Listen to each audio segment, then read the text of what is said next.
마태복음 22장 34절에서 40절입니다. 신약성경 38페이지를 찾으시기 바랍니다.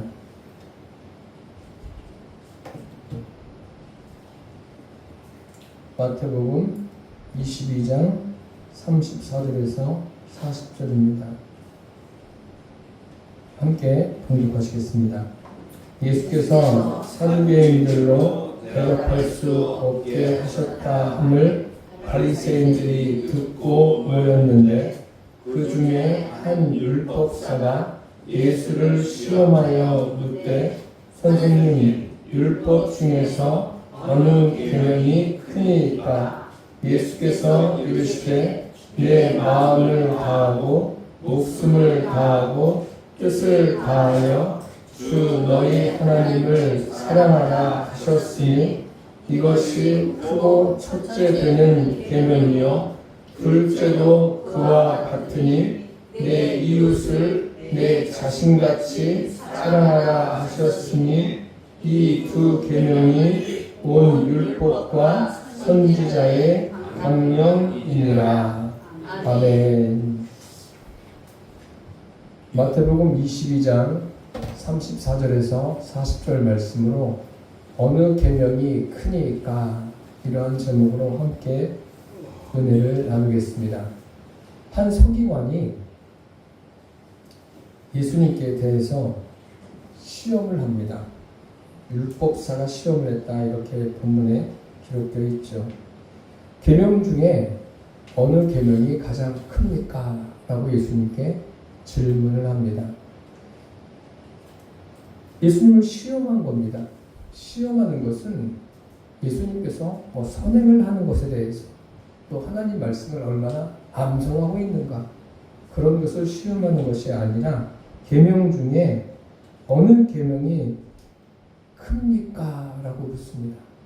다시 말씀드리면 예수님의 성경관을 시험합니다.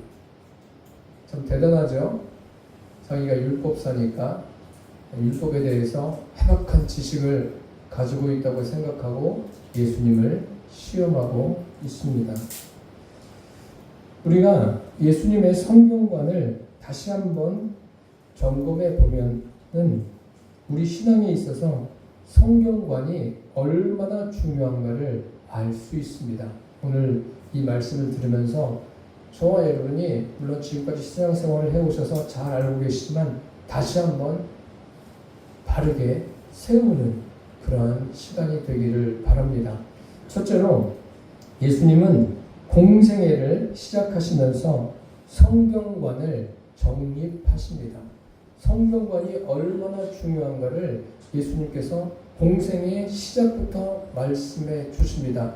그 말씀이 무엇인가 하면 공생의 시작을 예수님이 말씀으로 시작하십니다.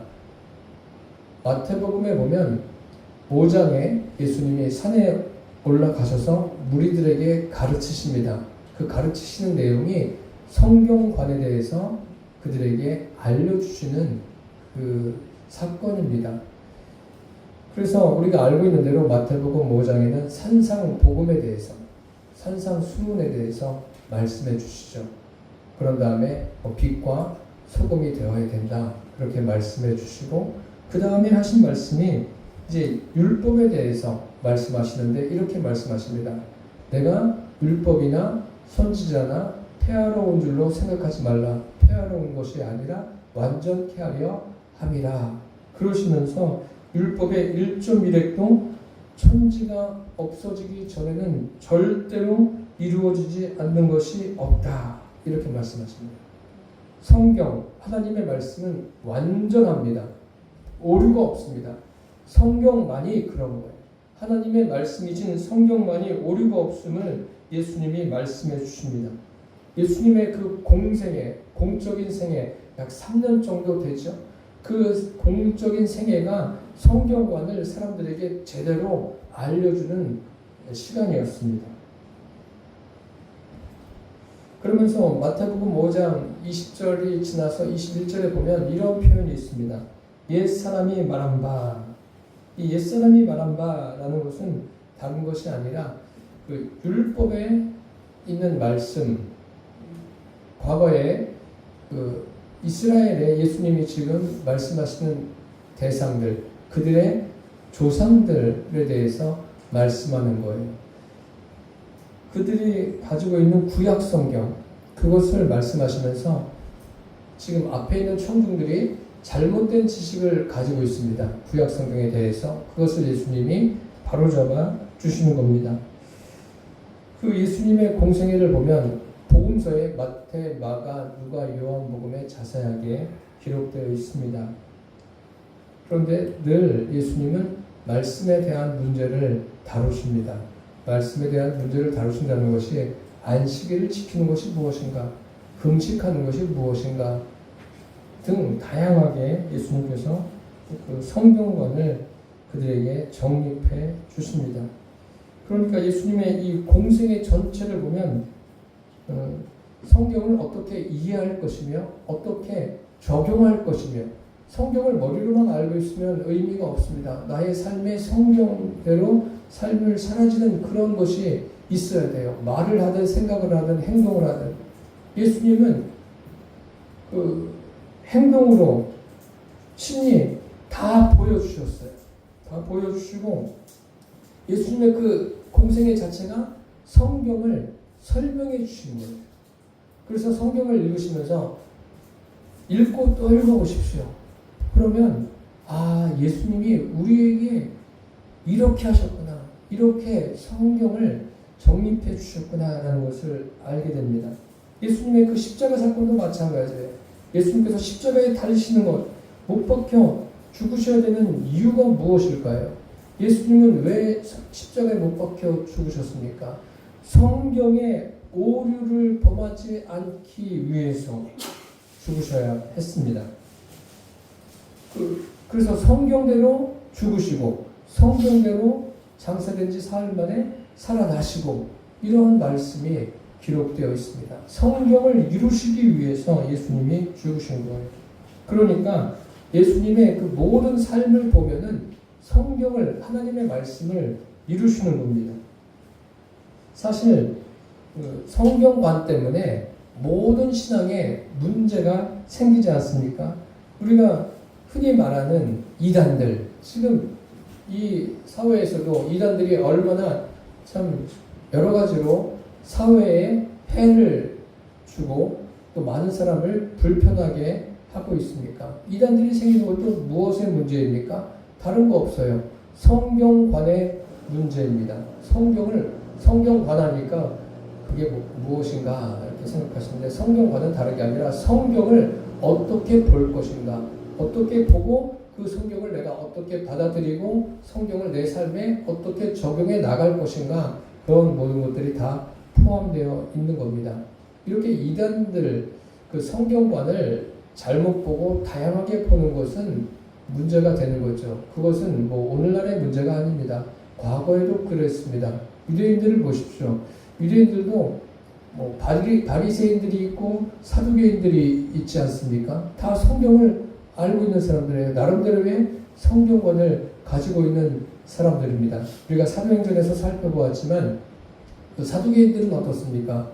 사두개인들은 그 영이 없고 천사가 없고 그리고 부활도 없다, 이렇게 말하는 사람들이에요. 그런데 그들도 나름대로의 성경관을 가지고 있는 거예요. 그러니까 잘못된 성경관을 가지고 있겠죠. 바리새인들은 어떻습니까? 바리새인들은 부활도 있고 천사도 있고 영도 있다. 사두개인들하고는 완전히 반대예요. 그 당시에도 이런 사람들이 있었습니다. 그러니까 성경을 어떻게 볼 것인가, 이거 굉장히 중요한 거예요. 내 중심적으로 성경을 보게 된다면 이 성경에는 어떤 능력도 없습니다. 내 중심적으로 보는 것이 아니라 예수님이 말씀하신 대로 성경을 볼 수 있게 되기를 바랍니다. 그래서 오늘날 보면은 여러 가지 그 성경을 가지고 종교를 세운 집단들도 있지 않습니까? 그리고 똑같은 성경을 보면서도 교파도 다양하게 나뉘어져 있어요. 그 이유가 뭐예요? 성경관의 차이입니다. 성경을 어떻게 볼 것인가, 이것이 굉장히 중요합니다. 오늘 본문에 보십시오. 율법사가 예수님을 시험합니다. 시험하는데 우리가 이렇게 성경을 보시면서 어떤 것을 시험하고 있는가 참 대단하지 않습니까? 하나님이신 예수님을 시험하고 있으니까 하나님을 시험해요. 하나님의 말씀 자체이신 말씀이 육신이 돼서 오신 예수님을 지금 시험하고 있어요. 어느 부분에 대해서 시험하냐면 제가 설교 서두에 말씀드린 것처럼 성경관에 대해서 시험하고 있습니다. 계명 중에 어느 계명이 큽니까? 그렇게 질문합니다. 이것은 여러분들이 잘 알아두시기를 바랍니다. 성경관을 시험하는 거예요. 다시 말씀드리면 분별력을 시험하고 있는 거예요. 그래서 예수 믿으면서 중요한 게 뭐냐면 분별력입니다. 분별력. 성경에 대한 분별력, 내 삶을 성경으로 해석하고 그것에 대한 분별력이 무엇보다 중요합니다. 성경은 굉장히 방대하지 않습니까? 그래서 이 분별하는 것이 굉장히 중요합니다. 우리가 신을 믿는 사람들이 많이 있죠. 우리도 신을 믿지 않습니까? 그분이 하나님이세요. 그런데 예수님을 믿지 않는 사람들도 나름대로 무엇인가 만들어서 그것을 신이라고 믿고 있지 않습니까? 그럼 신을 믿는다고 하는데 차원이 굉장히 다르죠. 성경관이 바로 되어 있으면 신이 어느 신이 진짜 신인지 어느 신이 정말 믿음의 대상인지를 제대로 알 수가 있습니다. 우리 그리스도인들은 믿음의 대상이 분명합니다. 이렇게 성경관이 잘 되어 있으면 하나님이 어떤 분이신가 제대로 알게 되고 또 사람이 어떤 존재인가, 왜 하나님은 이 땅에 나를 태어나게 하셨는가, 왜 나를 태어나서 이런저런 일들을 겪게 하시는가, 이것에 대한 모든 답이 성경에 명확하게 기록되어 있습니다. 그래서 성경관만 제대로 되어 있어도 인생을 사는데 참 어려움이 있어도 그것을 이 성경을 제대로 알면 제대로 감당해 나갈 수가 있습니다. 그래서 성경관이 잘못되어 있다. 이것은 인생의 모든 것이 잘못됐다고 해도 과언이 아닙니다. 예수님은 이 땅에 오셔서 성경관에 대해서 분명하게 말씀하셨음을 여러분 잊지 않기를 바랍니다. 둘째로 예수님은 첫째 계명을 말씀하십니다. 첫째 계명이 무엇입니까? 신앙생활을 오래 하는 것도 참 중요하고 필요합니다만 오래 하면서도 제대로 할 수 있어야 돼요. 제대로 하지 못하면 자꾸 어떤 일이 발생하냐면 성경을 내 마음대로 보려고 해요. 그러니까 믿음의 길에서 점점 멀어지는 거죠. 그래서 오늘 예수님이 말씀하시는 거예요. 율법사가 질문했는데 어떻게 말씀하십니까? 내 마음을 다하고 목숨을 다하고 뜻을 다하여 주 너희 하나님을 사랑하라. 첫째 계명을 분명하게 말씀하십니다. 이 정도는 우리 그리스도인으로서 알고 있어요. 알고만 있는 게 아니라 하나님을 섬기되 이렇게 섬겨야 합니다. 여기 사랑하라 라고 번역된 원문은 아가페로 되어 있습니다. 한번 따라서 해보세요. 아가페. 예, 아가페. 여러분들이 다 알고 계시지 않습니까? 아가페 하면 하나님의 사랑 이렇게 알고 계시지 않습니까? 제가 그것을 말씀드리겠습니다. 우리는 예수 믿는 것이 쉬운 것으로 생각하는데 생각보다 쉽지 않아요. 결코 쉽지 않습니다. 왜 쉽지 않습니까? 어느 것이 신본이고 어느 것이 인본인가, 이것을 구별하는 게 얼마나 어렵습니까? 제가 설교하면서도 신본과 인본에 대해서 말씀을 많이 드리지만 이걸 구별해내는 게 쉽지가 않습니다. 그래서 오늘 어떤 것이 신본인지를 예수님이 말씀하시는 거예요. 사랑하라. 주 너희 하나님을 사랑하라. 이것이 신분이에요. 아가페가 신분이라는 거예요. 그 사랑도 헬라어에서 아가페가 하나님의 사랑인데 헬라어에서 보면 여러 종류의 사랑이 있어요. 뭐 친구 간의 그런 사랑, 우정을 이야기하죠. 그것을 스톨게라고 합니다. 그리고 남녀 간의 사랑, 그것을 에로스라고 합니다.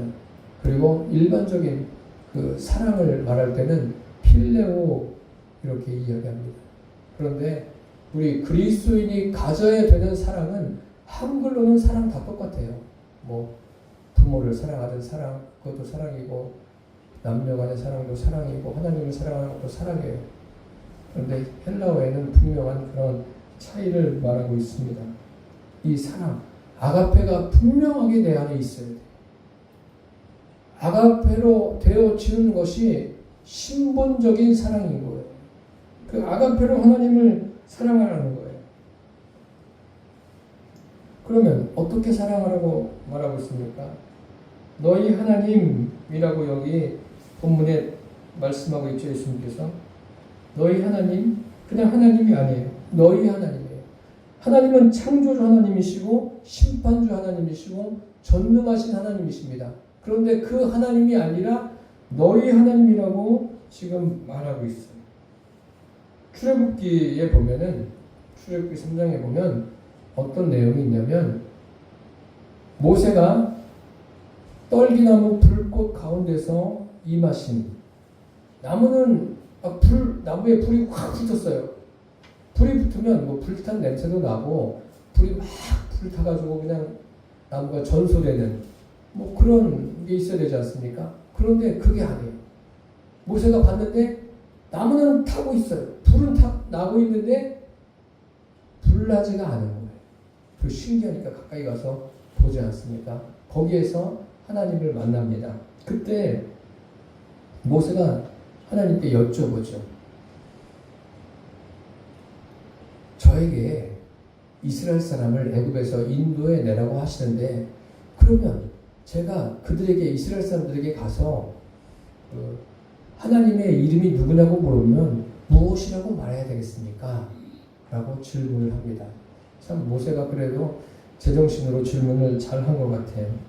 그때 하나님께서 모세에게 두 가지로 하나님의 이름을 답변하시죠. 혹시 알고 계십니까? 이 정도는 좀 알고 계셔야 돼요. 하나님이 뭐라고 말씀하시냐면 나는 스스로 있는 자다. 그리고 또 하나님께서 어떻게 말씀하시냐면 나는 너희 조상의 하나님, 아브라함의 하나님, 이삭의 하나님, 야곱의 하나님, 여호와다.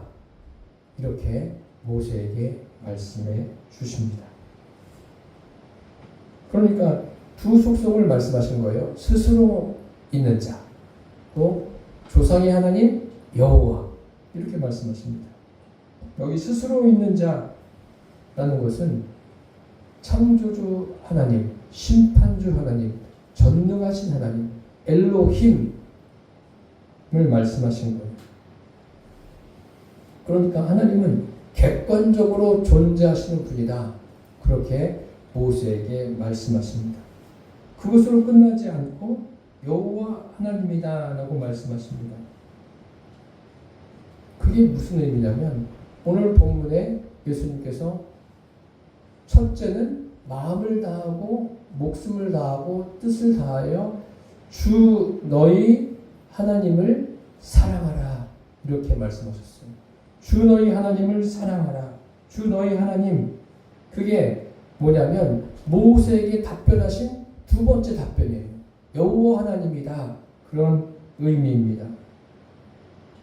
즉 이게 뭐냐면 하나님은 전능하세요. 그리고 창조주세요. 또 심판주십니다. 이렇게 객관적으로 하나님이 역사도 하시지만 이제는 어떻다는 거예요. 하나님이 한 사람 한 사람 개별적으로 그 사람과 만나겠다. 그런 의미의 말씀입니다. 개별적인 관계를 원하시는 것.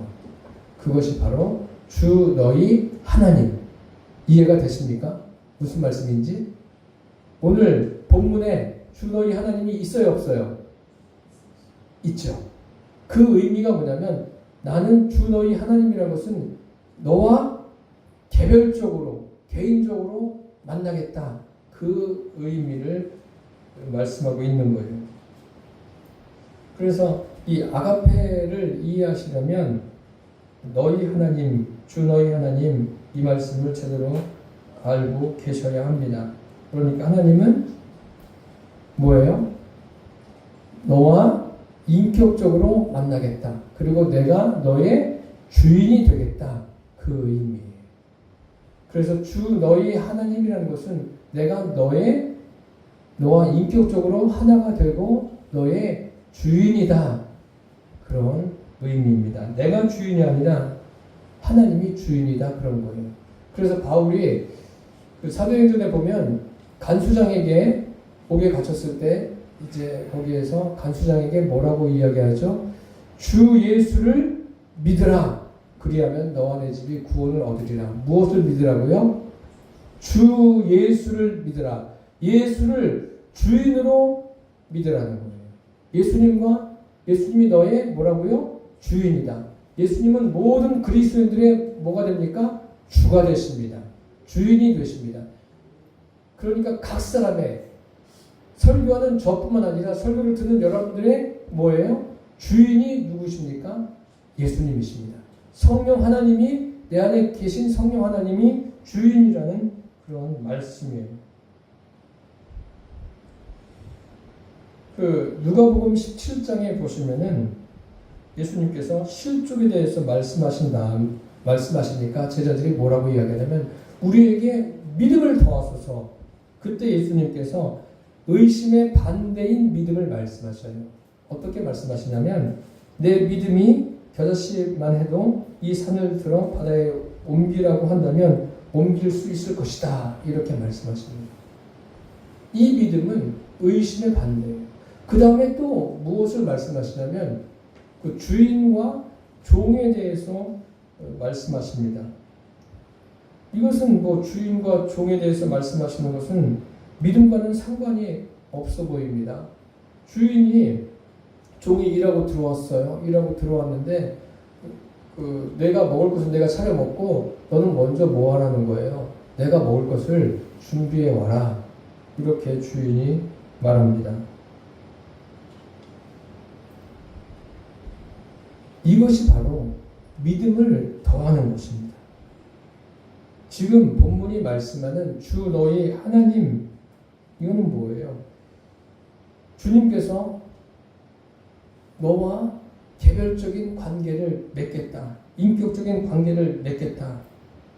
이제 그런 의미예요. 그리고 하나님이 너의 주인이시고 너에게 역사하시겠다. 그런 의미입니다. 이것을 그 하나님이 역사하시는 사랑이 뭐라고요? 아가페라는 거예요.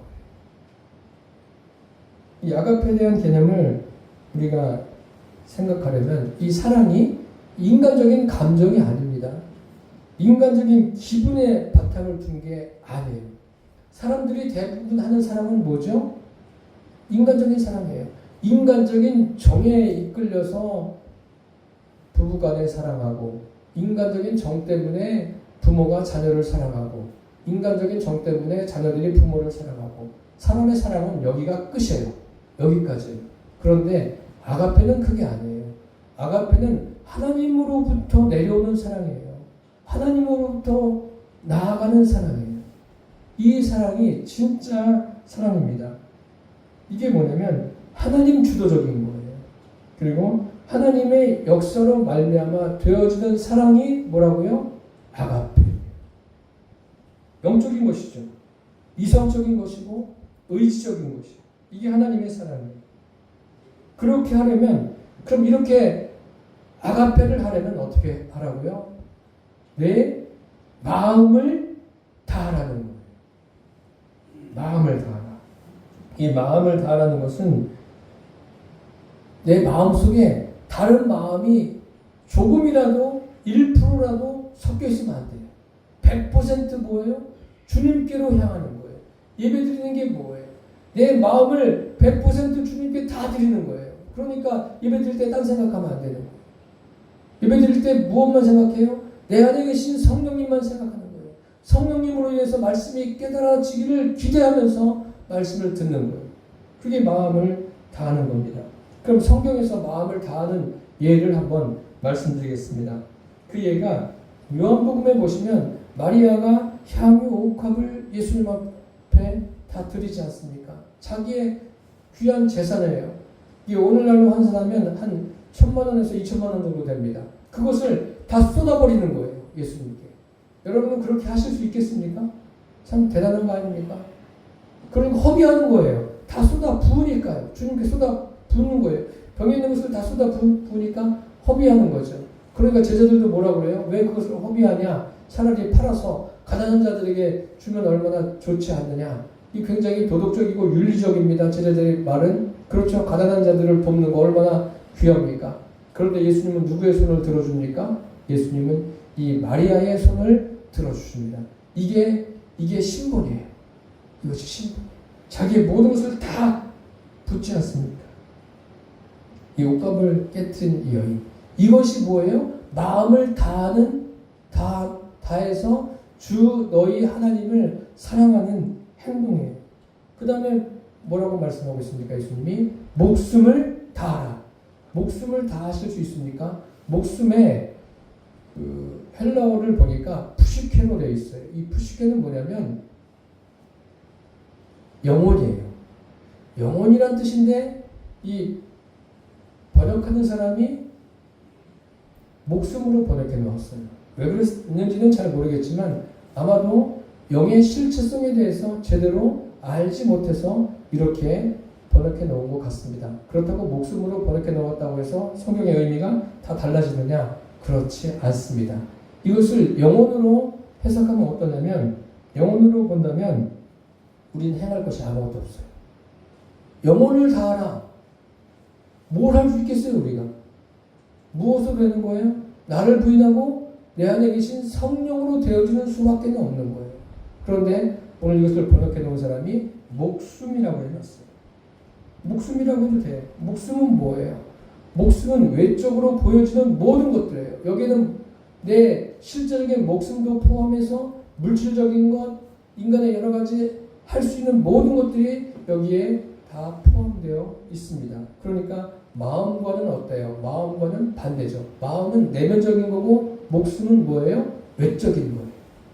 그것을 다 하라는 거예요. 외적인 것, 물질적인 것, 그 행위적인 것을 다 하라는 거예요. 그래서 마태복음에 보면 내 보물이 있는 곳에 내 마음도 있다. 이렇게 말씀하지 않습니까?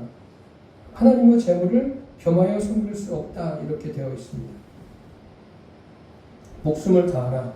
내가 가지고 있는 모든 것을 다 하라는 거예요. 할 수 있습니까? 이것을 제대로 보여준 사람이 누구입니까? 누가복음에 보면 삭개오가 등장합니다. 삭개오가 예수님이 그 여리고성에 오셨다는 소식을 듣고 그를 보려고 갔는데 사람이 많아서 보지를 못하죠. 그러자 나무에 올라가요. 이게 뽕나무 아닙니까? 예수님이 길 가시다가 거기에 멈춰 서서 그를 보시면서 우러러 보시면서 말씀하시죠. 오늘 내가 내 집에 유하여야 하겠다. 삭개오가 기쁜 마음으로 즐거워서 내려와 가지고 예수님을 영접합니다. 영접해서 집에 맞아들이고 그가 뭐라고 말합니까? 내 소유의 절반을 가난한 자들에게 주겠습니다. 만일 누구의 것을 빼앗은 것이 있다면 내가 4배로 갚겠습니다. 자기 것을 다 허비하는 거예요. 그거 아깝지 않나? 돈을 드리는 거 얼마나 아깝지 않나? 삭개오가 어떤 사람인지 아십니까? 세리장이라고 했어요. 이 세리장이라는 사람은 목숨보다 돈이 더 중요한 사람이에요. 그런데 이 사람이 뭐라고 그래요? 자기의 소유의 절반을 가난한 자들에게 주겠다고 해요. 그리고 누구 것을 토색한 것, 빼앗은 것이 있으면 4배로 갚겠다. 그러면서 주님 앞에 드리지 않습니까? 이게 뭐예요? 이게 목숨을 다하는 행동입니다. 제가 예를 드는 거예요. 목숨을 다하는 게 뭔가 그냥 내 목숨을 바치는 건가? 그게 아니에요. 삭개오를 예를 들어서 말씀드렸습니다. 이게 목숨을 다한 모습입니다. 그러면 그 다음에 뭐가 되어 있죠?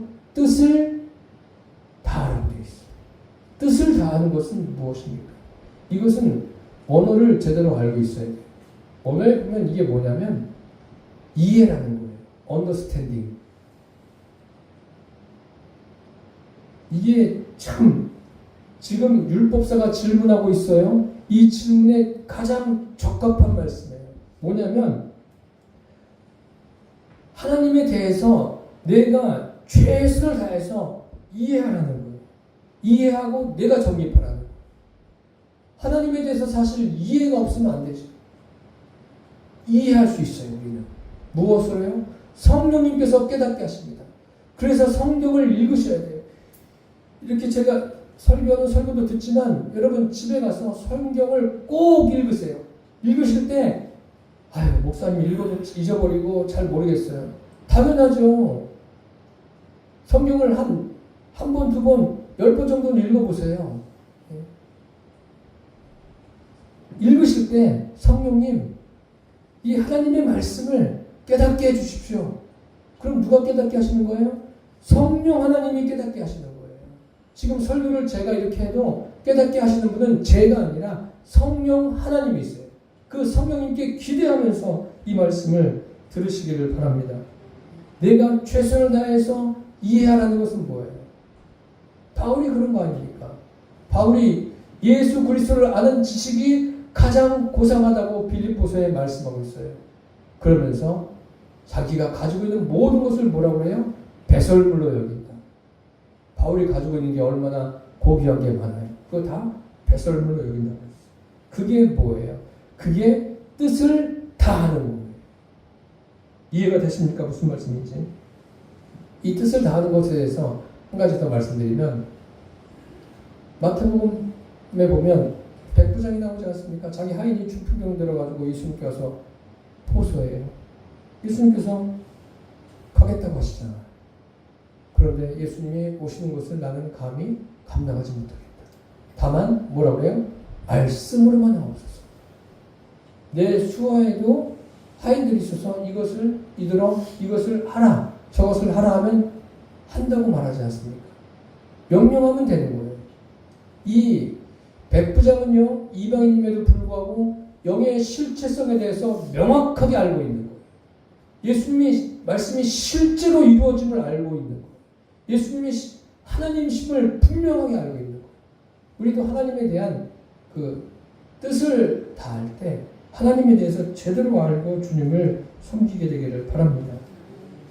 이 백부장이 가지고 있는 믿음입니다. 마태복음에 보면 천국 비유를 말씀하시지 않습니까? 값진 것을 발견했어요. 그 사람이 어떻게 합니까? 자기의 모든 소유를 다 팔았어요. 팔아서 그 진주를 샀어요. 그 사람이 값진 진주를 만남에 이 값진 진주가 뭐죠? 하나님이에요. 예수 그리스도예요. 성령 하나님. 하나님을 만나니까 자기의 모든 소유를 다 드리는 거예요. 하나님 앞에요. 실제적으로 내 소유를 드릴 때도 이런 마음으로 드리시기를 바랍니다. 이게 없으면 아까운 거예요. 1,000원을 드리고 10,000원을 드리고 10만 원을 드려도 아까운 거예요. 그런데 하나님에 대해서 제대로 알고 있으면 내가 가지고 있는 모든 소유를 드려도 아깝지 않은 거예요. 성경관이 제대로 안 돼 있으니까 이 드리는 문제에 대해서도 사람들이 막 복잡해지는 거예요. 이게 바로 뭐예요? 값진 진주를 보고 자기의 모든 것을 다 팔아서 그 값진 진주를 사는 게 뭐예요? 그게 마음을 다하고 뜻을 다하고 목숨을 다하는 겁니다. 이게 아가페예요. 아가페가 뭐예요? 하나님만이 목적인 거예요. 어떤 내 삶의 여러 가지 문제들을 해결해 주십시오. 이게 목적이 아니에요. 하나님만이 목적인 것이지. 그러니까 다하고 이렇게 돼 있지 않습니까? 다른 데 절대 목적이 있는 게 아닙니다. 그래서 이것이 신복인 거예요. 이렇게 하는 게 신분이에요. 이해가 되십니까, 여러분? 그 외에는 인본이 뭐예요? 그러니까 인본으로 하나님을 섬기는 사람들이 수두룩합니다. 우리는 하나님의 아가페, 하나님을 사랑하는 목적을 분명히 알고 주님을 섬기게 되기를 바랍니다. 끝으로 예수님은 둘째 계명을 말씀하십니다. 내 이웃을 내 몸과 같이 사랑하라. 마태복음 5장에 보면은 내 이웃을 내 몸과 같이 사랑하라, 이러한 예가 굉장히 많이 있어요. 오른밤을 치거든 어떻게요? 왼밤을 돌려대라. 오리를 가고자 하거든 십리를 가라. 속옷을 달라고 하거든 겉옷까지 줘라. 참 어렵습니다. 그리고 내 원수를 위해서 기도해라. 원수를 사랑하고 너를 핍박하는 사람을 위해서 기도해라. 쉽지 않습니다. 이게 참 굉장히 차원이 높은 사랑이죠. 이 사랑이 누가복음에도 기록되어 있어요. 누가복음에 보면은 그 선한 사마리아인에 관한 이야기가 나옵니다. 거기에 그 말씀이 오늘 말씀과 좀 유사합니다. 비슷합니다. 그 선한 사마리아인의 비유를 말씀하시게 된 이유가, 율법사가 예수님께 그런 질문하죠. 내 이웃이 누구입니까? 그러니까 예수님께서 선한 사마리아인의 비유를 말씀하시죠. 강도 만난 사람, 제사장도 또 레위인도 다 도망갔어요. 사마리아 사람이 어떻게 하죠? 그를 치료해줘요. 자기가 가지고 있는 것을 허비에서 치료해주지 않습니까? 그리고 주막으로 가요. 그리고 거기 주막에다가 이 사람을 치료해 주십시오 하고 돈을 줍니다. 그리고 뭐라고 말해요? 내가 돌아오는 길에 줄 테니까 혹시 부비가 더 들면 당신이 하십시오. 내가 더 주겠습니다. 이렇게 합니다. 이것이 뭐예요? 이것이 바로 내 이웃을 내 몸과 같이 사랑하는 거예요. 제가 지금 여러분들이 이해를 못하실 것 같아서 성경의 예를 들어서 말씀을 드리고 있는 거예요. 사람은 어떻죠?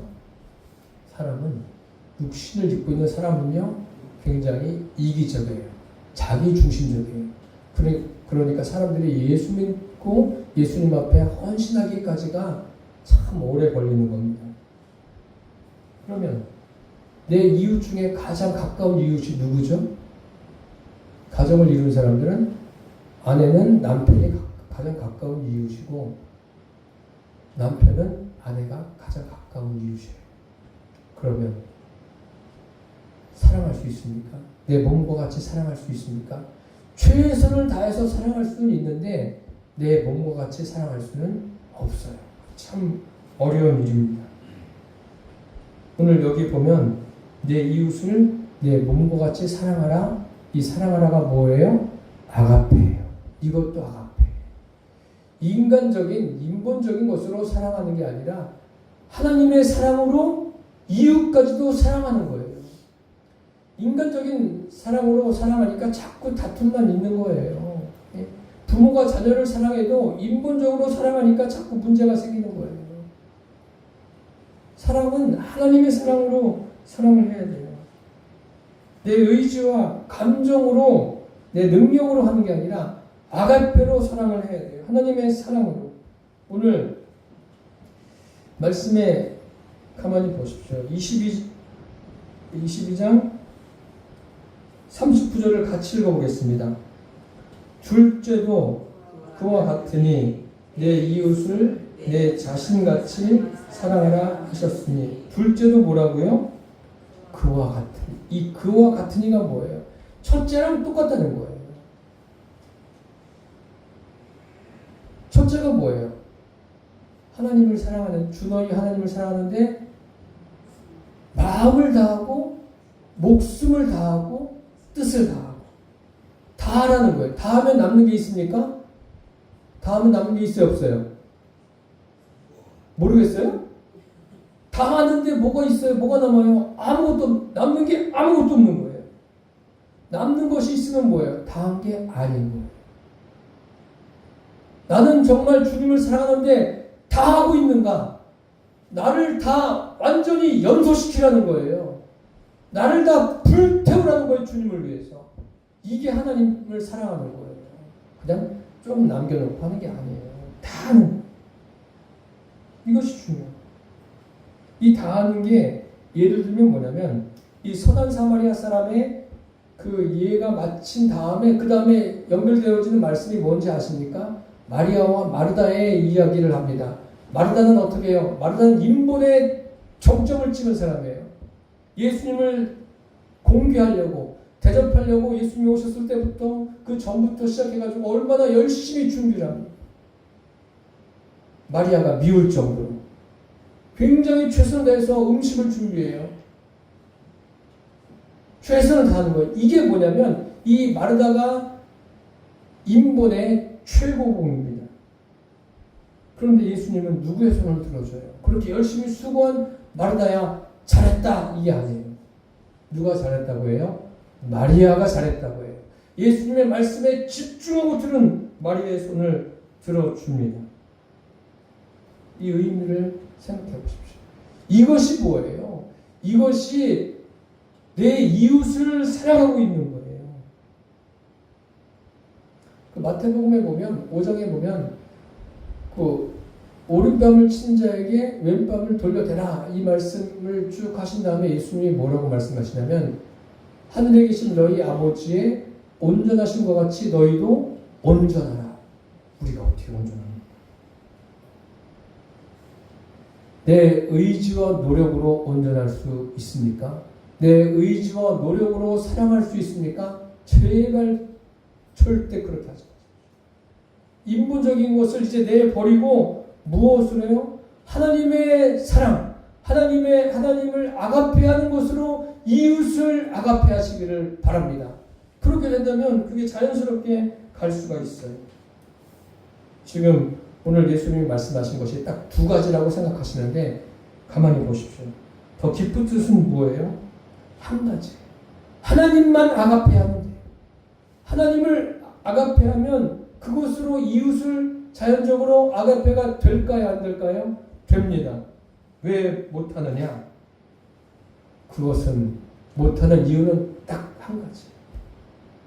내 안에 아가페로 내 주에 계신 보혜사가 실제이심에 대한 확실한 깨달음이 없든지